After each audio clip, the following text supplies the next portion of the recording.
Hi everybody, welcome to Fender Gender. I'm Eyma, a trans man, filmmaker, and motorcycle lover, just out here figuring shit out like the rest of us. And I'm Maxine, your friendly neighborhood trans girl, lover of motorcycles, and part-time agent of chaos. We're two trans folks with big feelings and bigger opinions, riding through life and talking about the shit nobody else wants to say out loud. Every week we unpack something real: gender, grief, passing, panics, friendships, families, all of it. This is not your clean-cut corporate podcast. It's just us, no filters, no rules, no binaries. Let's get into it. In this episode, we'll dive into the first time we felt right in our gender. We met on Bumble BFF. Yeah. Yeah, we added each other on Instagram and we never ended up talking. And that was it. We've just been following each other for like all these years.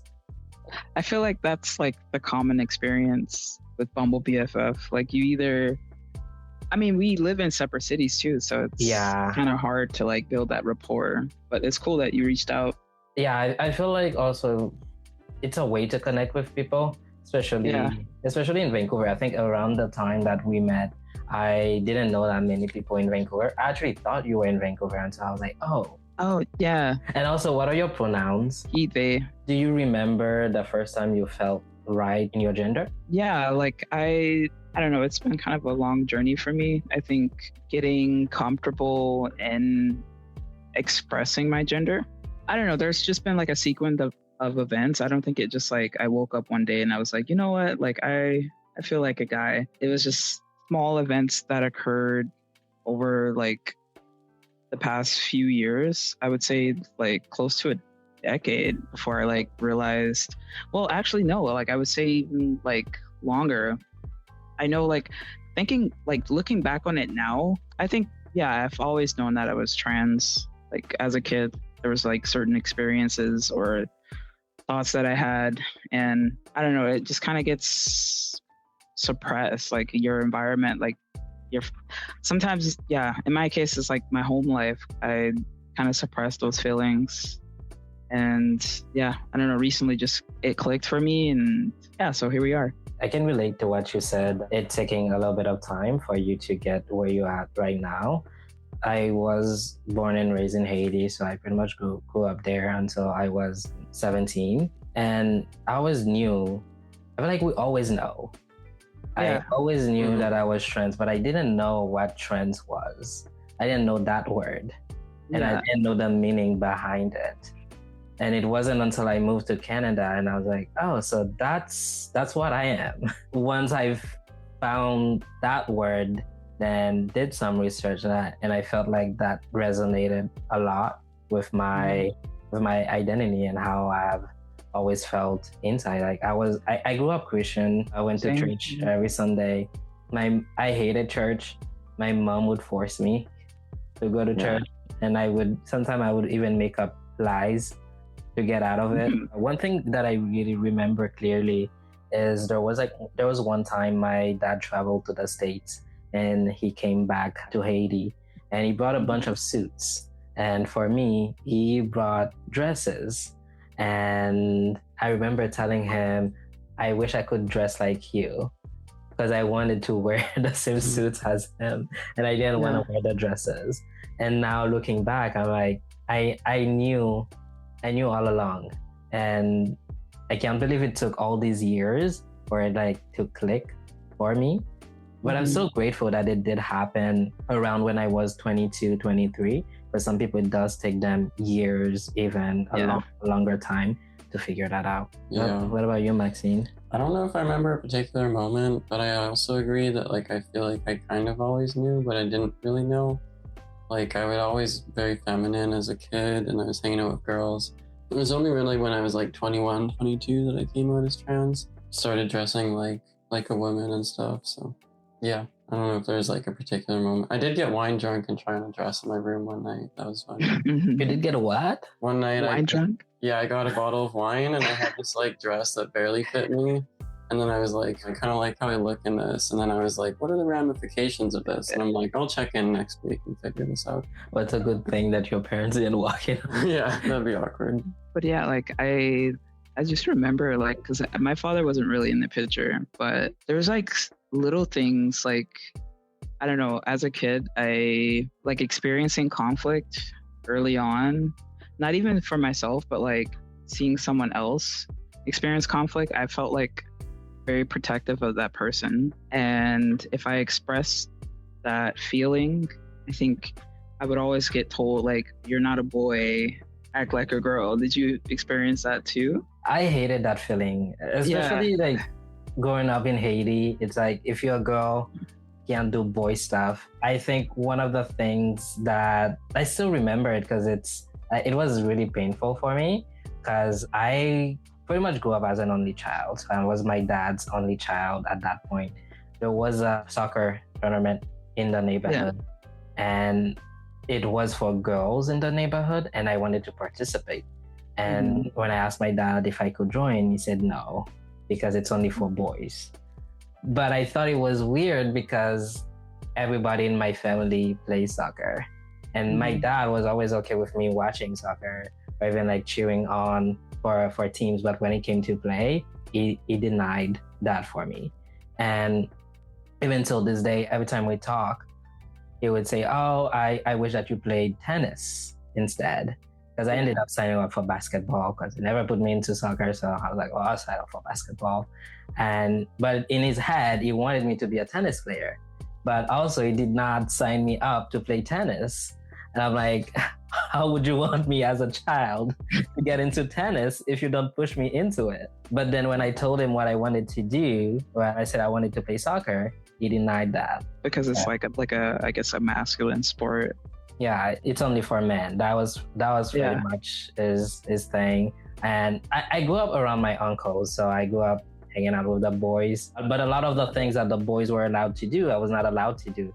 I was always supposed to be at home at a certain time. I can't be outside after a certain hour. I think that's a really, for trans youth, I think that's a common experience. I've come across, like, for example, I like that you're talking about your experience being Haitian.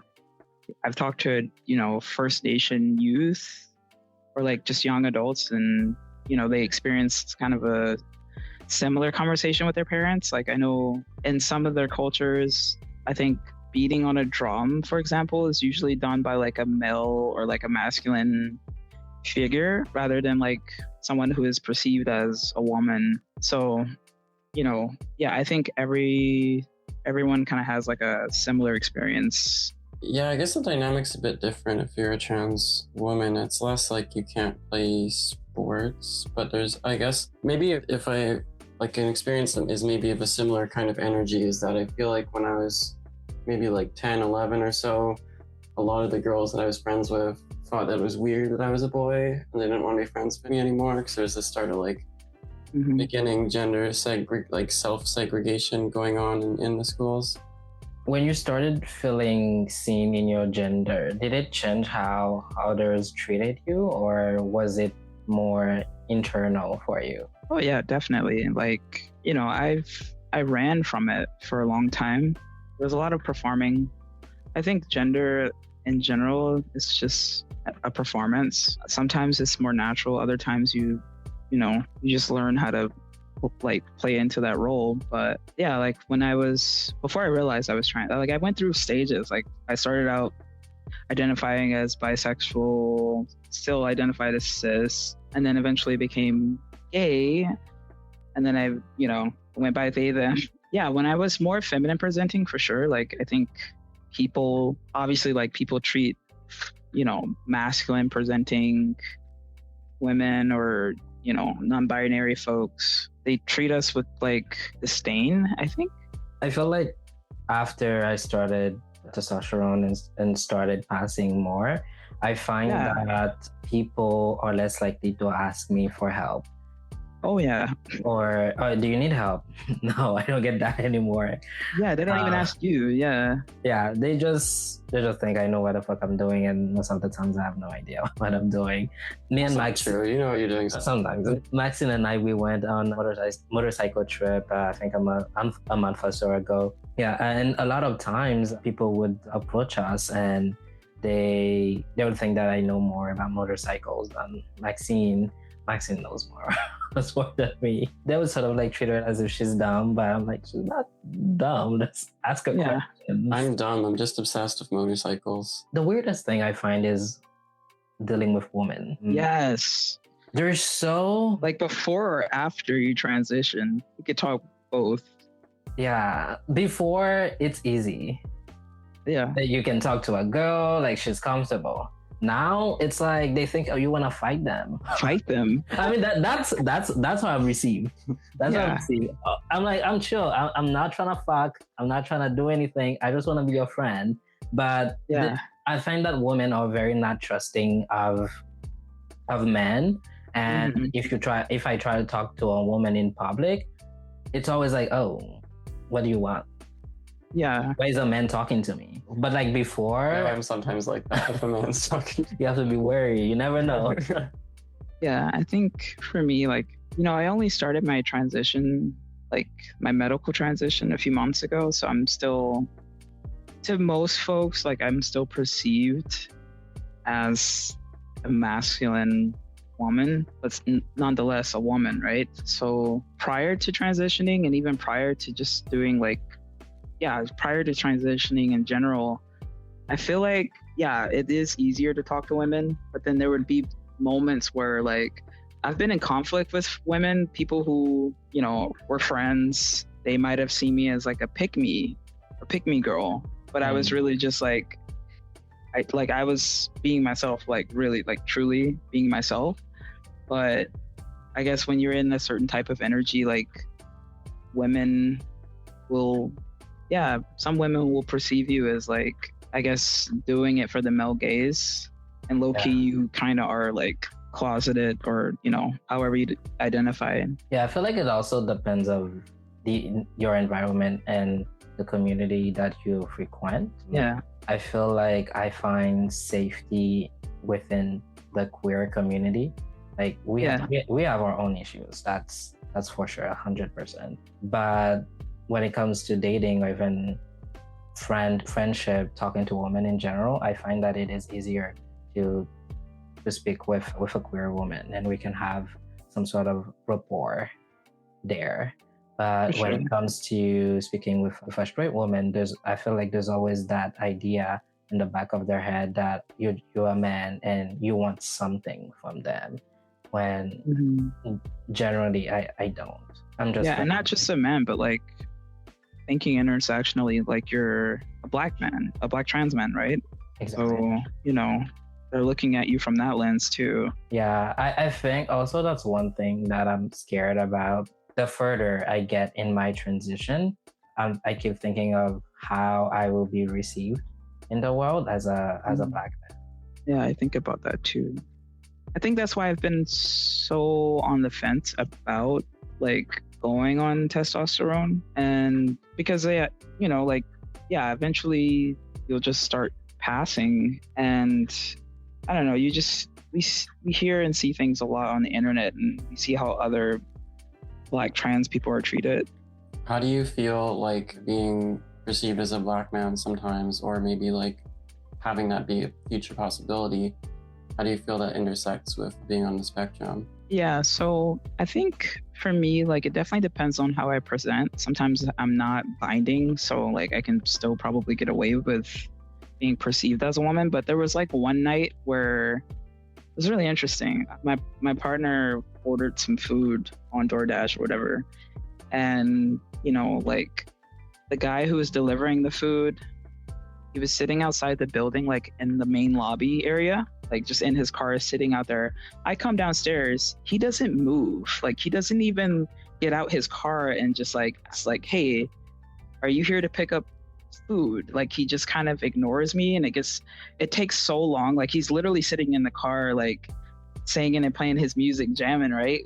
So it takes so long that eventually my partner, she calls the guy and lets him know, like, hey, there's someone picking up my food downstairs, because she's brown and the guy was brown, and I guess he just kind of noticed by the name and the app that it couldn't have been me, like it couldn't have been me, right? And he didn't think, well, it could be possible that I could know a brown woman, a brown woman. So like it was like this long, awkward moment where he's just like, we're literally kind of staring at each other. Like he's parked in his car and he's singing out loud and we're like looking at each other. And then eventually like he realizes like, I'm here to pick up the food. And then he doesn't apologize or anything. And he's like, yeah, the first thing he says to me when he walks up is, this is not for you. That's what he told me. And mind you, like the app, I don't know if you both used DoorDash or Uber or whatever, but there's a pen that you can use to like verify that you're that person picking up the food. Yeah. So, you know, like, I don't know, that pissed me off. Like that was definitely some type of prejudice or something. But like, I just remember like I flipped out because you wasted my fucking time. Like you were just sitting there in your car and like, we're just like staring at each other like fools. But like, yeah, he was just like, this is not yours, bro. So like in that moment, like even during conflict, like being identified with my preferred pronouns, like it is affirming in a strange way, you know? Like, yeah. I don't know. I feel that way when men are misogynistic to me sometimes. Yeah. It's like affirming, but it's actually still sucks. Yeah, like I definitely get that type of stereotypes, and especially in Vancouver. I think you already know there are barely any black people in Vancouver. Sometimes I would take the bus and I would sit next to someone and they would just move and go sit somewhere else. Yeah. I'm like, okay, thank you. More space for me. I literally don't get it.